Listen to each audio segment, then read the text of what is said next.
Magandang gabi, mabibilis sa balita kasabay na uwian, hapunan at pahinga. Mga up-to-date na balita ngayong araw ng Miyerkules, garantisadong mabilis lang to.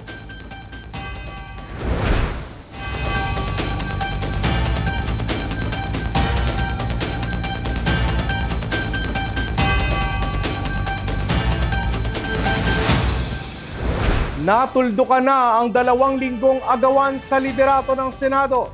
Iyan ay matapos formal nang mahalal si Senator Sherwin Gatchalian bilang opisyal na Senate President, kapalit ni Senator Alan Peter Cayetano sa special session ng Senado ngayong araw. Ang iba pang detalye sa mabilis sa balitang hatid ni Michelle Guillan.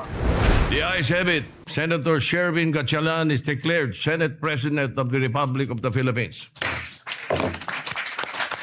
Opisyal na, si Senator Sherwin Gatchalian ang bagong pinuno ng Senado, kapalit ni Senator Alan Peter Cayetano na namuno lamang ng higit isang buwan. Naluklok sa pwesto si Gatchalian matapos makuha ang suporta ng 13 senador na dumalo sa special session. Ang presensya ng 13 senador ay sapat para makabuo ng quorum at magsagawa ng eleksyon. Kabilang sa mga bumoto para kay Gatchalian, sina Senator Francis Cheese Escudero at Joel Villanueva na dati ay kabilang sa paksyon ni Cayetano. Dahil si Gatchalian lamang ang nominado para sa posisyon, nahalal siya sa pamamagitan ng acclamation. Si Senator Juan Miguel Zubiri ang nag-dominate kay Gatchalian na ani ay kailangan ng Senado sa panahon ng dibisyon at kaguluhan. Siya nga po palagi ang nagsasara ng Senado, staying late in his office even after adjournment. As a matter of fact, Mr. President, I hear complaints from your staff that hindi na po sila nakakauwi ng dissenting oras dahil overwork daw sila, overwork. At palagi nilang tinatanong sa akin, kailan ko daw siya mahahanap ng girlfriend para makauwi daw ng mas maaga. Bago ang botohan sa Senado, mistulang tinanggap na ni Cayetano ang pagpapalit ng liderato sa Senado. Anya, nagbago na ang bilang ng mga senador na sumusuporta sa kanya matapos niya makausap si Senator Villanueva. Ang halalan ngayong araw ay naging formal na pagtatapos sa power struggle na yumanig sa Senado sa nakalipas na 2 linggo. Nagsimula ang gulo noong June 3 nang ideklara ng kampo ni Gatchalian na kontrolado na nila ang Senado matapos makabuo ng quorum na 12 senador. Itinalaga noon si Gatchalian bilang Senate President pro tempore at acting Senate President, habang idineklarang bakante ang lahat ng committee chairmanships at sinimulan ang reorganization ng Senado. Gayunman, inamin din noon ng kampo ni Gatchalian na bagamat sapat ang 12 senador para sa quorum, kinakailangan pa rin ang hindi bababa sa 13 boto para formal na makapili ng bagong Senate President. Batid raw ni Gatchalian ang hinaing ng taong bayan, mga batas na tutugon sa mabibigat na problema ng bansa. Kasabay ng pagpapalit ng liderato, nahalal si Senator Tito Soto bilang Senate President pro tempore. Si Zubiri naman ang bagong majority leader, habang sina Joel Villanueva at JV Ejercito ang magsisilbing deputy majority leaders. Agad ding isinagawa ang reorganization ng mga komite. Muling binuo ang Commission on Appointments kung saan magiging miyembro sina Senators Panfilo Lacson, Juan Miguel Zubiri, Joel Villanueva, Risa Ontiveros, Tito Soto, Rafi Tulfo at JV Ejercito. Nahalal naman sina Bam Aquino, Kiko Pangilinan, Lito Lapid at Cheese Escudero bilang mga miyembro ng Senate Electoral Tribunal. Sa Blue Ribbon Committee, mananatiling chairperson si Senator Erwin Tulfo, habang sina Senators Kiko Pangilinan at Ping Lacson ang vice chairpersons nito. Tumanggi si Lacson na pangunahan muli ang komite na nag-iimbestiga ng malalaking issue tulad ng flood control scandal. I am tired of losing old friends and creating new enemies. And number 2, there are other colleagues who are equally, if not more qualified than this humble representation to take on the job. Si Senator Bam Aquino ang nahalal para pamunuan ng mga komite sa Basic Education, Science and Technology at Trade, Commerce and Entrepreneurship. Si Senator JV Ejercito ang mamumuno sa mga komite ng Finance at Local Government. Senator Francis Escudero sa Urban Planning, Housing and Resettlement. Senator Risa Ontiveros sa Health and Demography at Women, Children, Family Relations and Gender Equality. Senator Panfilo Lacson sa Ways and Means, Public Order and Dangerous Drugs at Accounts. Senator Lito Lapid sa Games and Amusement. Senator Francis Pangilinan sa Agriculture, Food and Agrarian Reform, Constitutional Amendments and Revision of Codes at Justice and Human Rights.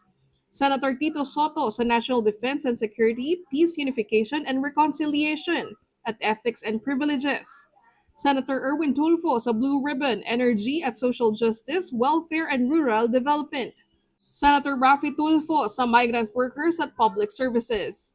Senator Joel Villanueva sa Higher Technical and Vocational Education at Labor Employment and Human Resources Development. Senator Juan Miguel Zubiri sa Foreign Relations at Rules. Agad din kinilala ng Malacanang ang bagong liderato sa Senado. Sa isang pahayag, binati ni Palace Press Officer Claire Castro si Gatchalian sa kanyang pagkakahalal. Ayon sa palasyo, hangad ni Pangulong Bongbong Marcos ang agarang pagpasa ng mga priority legislative measures ng administrasyon. Kabilang dito ang mga panukalang may kaugnayan sa social protection na siya ring dahilan kung bakit ipinatawag ng Pangulo ang special session ng Kongreso ngayong araw. Michelle Giliang para sa All TV News, Channel 2. Kaugnay niyan sa special session sa Senado, tinalakay na rin ang mga nakabinbing priority bills. Kasabay nito ay siya ring pagdinig ng makapangyarihang commission on appointments na binubuo ng mga representante ng Kamara at Senado sa ad interim appointments at promotion ng ilang opisyal ng pamahalaan. Naglatag naman ng manifestation si Senador Loren Legarda na si Senador Alan Peter Cayetano na ang kikilalaning Minority Floor Leader. Narito ang report. Matapos manawagan si Pangulong Marcos ng special session sa Kongreso ay isinagawa naman ito ng Kamara at Senado ngayong araw.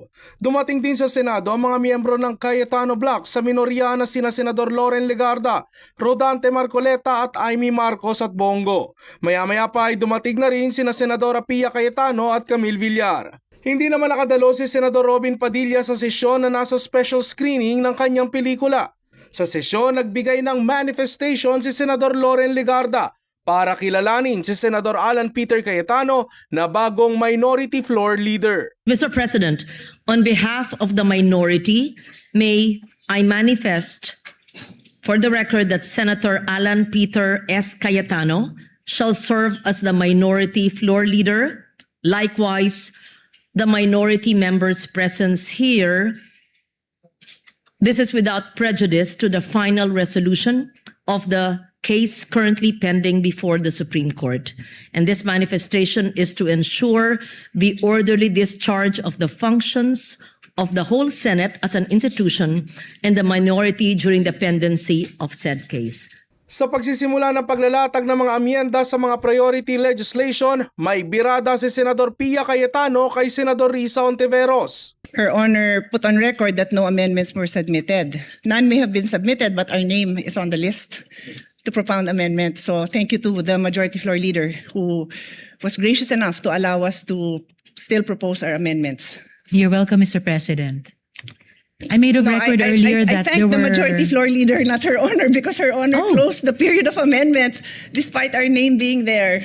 Well, Mr. President, just to reiterate, in this morning's session of the special session, I made of record that there were no more committee amendments and no other colleagues had submitted proposed individual amendments. Isa sa mga priority legislation na tinalakay ang Anti-Hospital Detention Act kung saan layuning may alis sa ospital ang isang pasyente kahit hindi pa nito ganap na nababayaran ng ospital.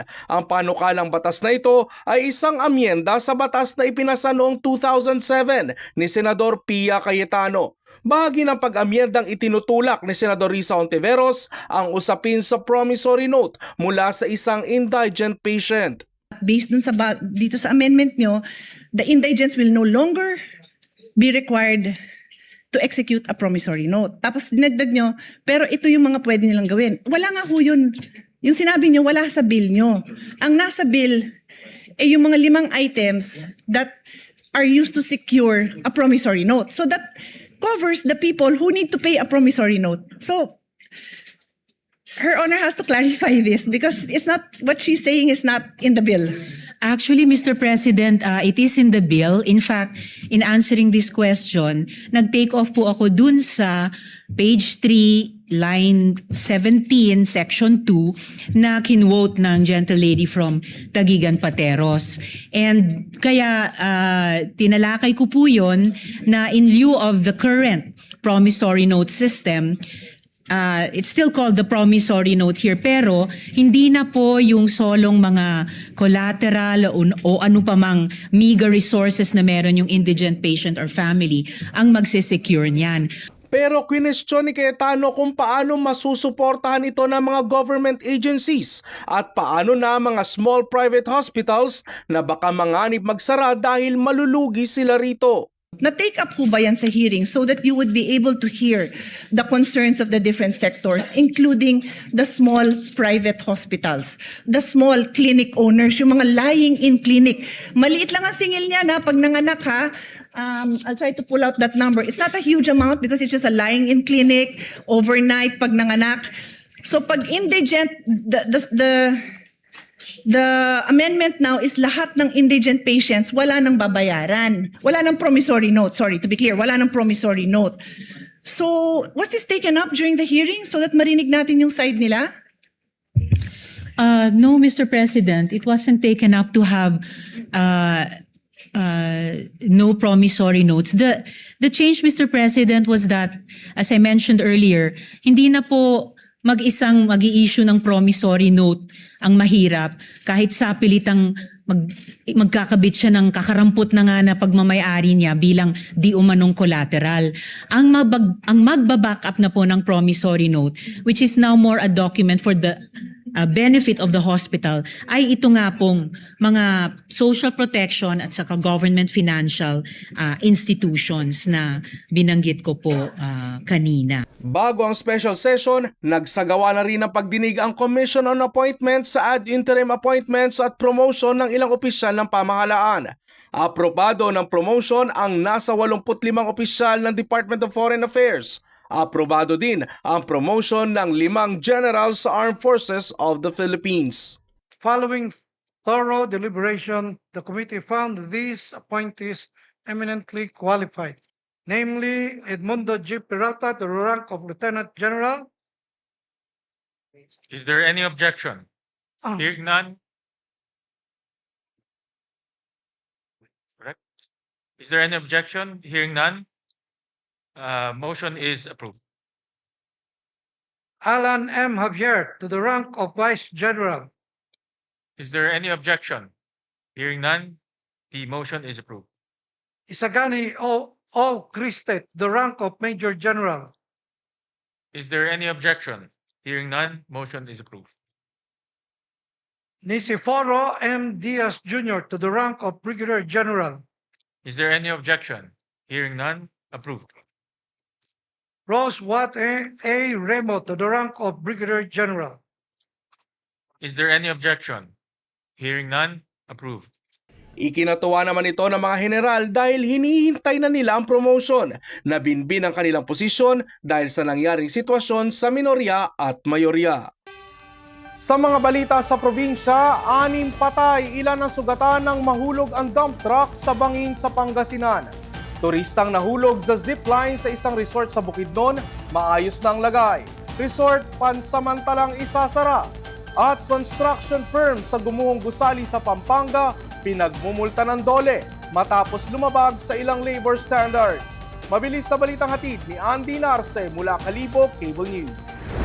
Nasagip ng mga rescuers ang isang zipline rider matapos aksidenteng mahulog sa isang masukal na kagubatan sa barangay Sinuda, Kitaw-Taw, Bukidnon nitong Lunes. Ayon sa ulat, sakay ang biktima ng zipline attraction sa isang resort sa lugar nang mangyari ang insidente. Agad namang nagsagawa ng search and rescue operation ang mga personnel ng resort at mga otoridad upang mahanap at mailigtas ang rider. Batay sa paunang impormasyon, hindi agad natukoy ang eksaktong lokasyon ng turista matapos ang insidente kaya't nagkaroon ng agarang search and rescue operations.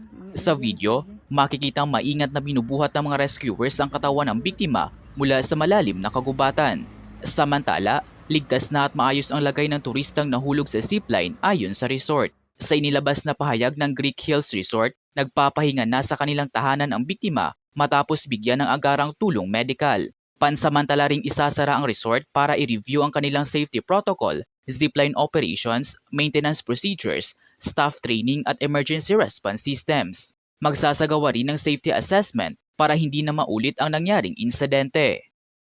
Umabot na sa 6 ang nasawi sa vehicular traffic accident na naganap sa Mountain Trail Road sa Barangay Bolo, Labrador, Pangasinan kagabi. Batay sa investigasyon, nawalan umano ng preno ang mini dump truck habang binabagtas ang pababang bahagi ng kalsada at sumalpok sa isang pickup truck bago tuluyang nahulog sa bangin. Dead on arrival sa ospital ang 5 sakay ng dump truck at kalaunan ay nasawi rin ang driver nito. Ilan din ang naitalang sugatan. Magpapaabot naman ng tulong ang Labrador LGU sa mga biktima ng aksidenteng naganap.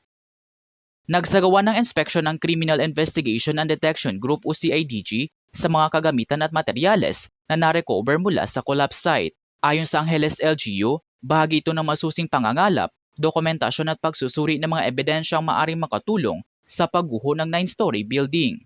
Patuloy ring nakikipag-ugnayan ang mga kinauukulang ahensya sa Embahada ng Malaysia kaugnay ng proseso ng recovery at pag-turnover ng mga personal na gamit na nauugnay sa unang casualty na naitala sa insidente.